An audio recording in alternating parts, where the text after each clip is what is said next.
অপু ভাই, আপনি কার ফ্যান? আমার মুখের জায়গা চেক কর, তাহলে বুঝতে পারবি আমি কার ফ্যান। কি জামানা আইলো, এখন আমার বদনাম তারা করে, যাদের বদনাম পুরা দুনিয়া করে। সো হ্যালো বন্ধুরা, welcome to back. I hope তোমরা সবাই ভালো আছো। তোমাদের দয় আমিও আলহামদুলিল্লাহ অনেক ভালো আছি। তো আজকের ভিডিওর টপিক হচ্ছে Omar on fire versus Apu. প্রথম কন্ট্রোভার্সি শুরু হয় নতুন বছর নিয়ে।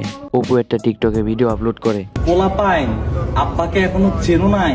চিনবা চিনবা, 2025 সালে আব্বাকে নতুন করে আবার চিনবা। তো এই ভিডিওটা আপলোড করার পরপরই ওমর অন ফায়ার তার ফেসবুক পেজে একটা ভিডিও আপলোড করে।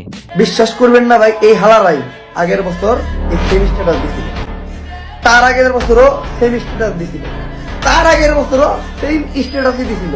এমনকি তার আগের বছর যেই বছরে টুনটুনিও কাটায় নাই, ওই বছরও এই স্ট্যাটাসই দিছিল যে নতুন বছরে ও নতুন রূপে ফিরাইব। আমি বুঝতাছি না এই রূপ আমি কোন দিন দেখি। তোমরা কত ফুল ছিড়বা, এই বছরই পারো নাই, তোমরা সামনের বছর যে ফুল ছিড়বা, তোমরা সামনের বছর ফুল ছিড়বা একটাই, সামনের বছরের শেষে যে আবার স্ট্যাটাস দিবা নতুন বছর এক নতুন আমার দেখছে। তো ওমর অন ফায়ার যখন এই ভিডিওটা আপলোড করে, এই কথাটা উপর গায়ে লেগে যায় আর ওমর অন ফায়ারকে অপমান করে সে একটা ভিডিও আপলোড করে। তো এখন দেখো ওমর অন ফায়ার যে কথাটি বলছে, এমনও পোলাপান আছে যে প্রতি বছর একই স্ট্যাটাস দেয়। এখন সে তাদেরও বলতে পারে আই ডোন্ট নো, আমি এটা জানি না। অপু এটা নিজের গায়ে ঢেলে নিয়ে কন্ট্রোভার্সি শুরু করে দিছে। আমার কথা, অপু দুবাই গিয়ে যে গাভীর সাথে ভিডিও বানায়, উফ কি গাভী রে ভাই।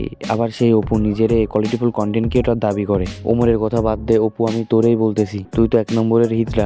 অপু ভাই তো আবার দুবাই থাকে, দুবাই গাভী ব্যবসা করে অনেক টাকা উপার্জন করছে। এখনকার কাপড় ব্লগাররা তো বিয়ে করে ব্যবসা করে, আর সে বিয়ে না করে বউ জায়গায় ব্যবসা করতেছে। ভাইয়ের আবার একটা রিলস বানাইতে 1-2 লাখ টাকা খরচ হয়ে যায়।